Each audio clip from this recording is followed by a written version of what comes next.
Okay, here we go. Jim Hiles, Tax Tuesday. We've had beautiful weather, had a great weekend. Got to play golf with old friends. Hopefully, you're doing the same kinds of things as we go into the fall here in the East Coast. Speaking of fall, we are looking at tax proposals, which are coming up here. We're looking for a $2 trillion amount of money that we're trying to figure out how to pay for all this debt. Here's what we got so far. This is the latest increase in the top marginal income tax rate on ordinary income from 37 to 39.6. That's essentially over 400,000. So congratulations, if you made over 400, you are now deemed to be rich. And they're talking about increasing the capital gain tax rates now to 25.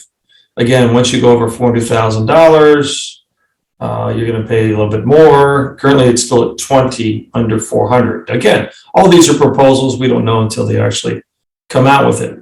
They are looking at a 3% surtax on households exceeding $5 million of income. And for individuals who are in the 5 million plus, it's no surprise there'll be a tax to those folks. Acceleration of the sunset provision for estate planning. So keep in mind this exemption we're all laboring under for the estate tax, the old death tax concept. And what we're looking at now is it going back to potentially $5 million? There's been conversation about this thing going lower. So keep an eye on that. I don't think we're through the woods on that. This is an interesting one. It's another surtax. I don't know why they just don't call this a tax, but it's 3.8% on net investment income. It applies to passive income generated from pass-through business entities. This provision would subject active business income to this surtax as well. Now, this is a big deal because for a lot of businesses out there who are looking at LLCs and partnerships, this could be another tax that we hadn't paid in the past. So something to look at when you're talking to your tax folks. There's also something which we really hate to see this. And we've talked about it for the last 10 years, but there's some sort of restriction now on how much you could put on an IRA balance, which is generally the place where all of our retirement plans end up, and we roll them over at some point from our years of working and laboring under retirement systems.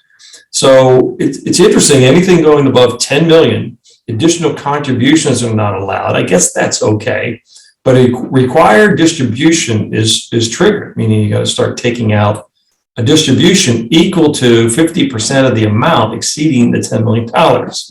So again, you're looking at taxpayers with taxable income exceeding $400,000, $450,000 for joint.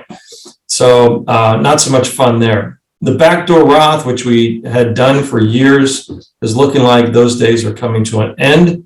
So that is relatively unfortunate as well.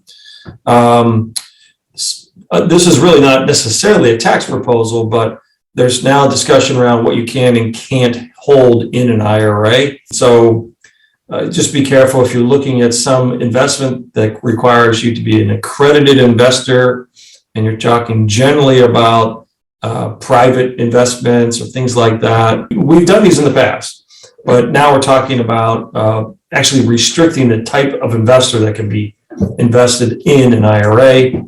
There have been some changes to the grantor trust rules.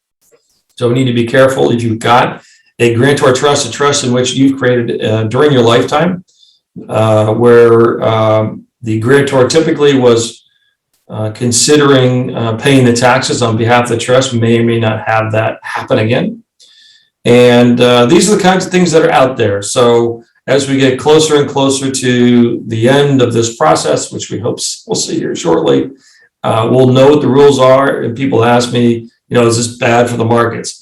Yes, of course, it's not good, but it is what it is. We generally, once we have the rules, the uncertainty goes away and we can play within them. Yes, we are laboring under the fact that taxes will go up, and that will create headwinds in the economy from a consumer standpoint and a corporate standpoint. What's interesting is we'll see what the corporate tax rates are going to be as well. But typically, this could decrease the amount of profits that we all use to value stocks. So that means your stocks might not be as worth as much because you're paying more in taxes. So a lot of back and forth in terms of impacts on your portfolio and on your personal lives. So stay tuned, and we'll see what's coming. Jim Hiles out for now. Thanks.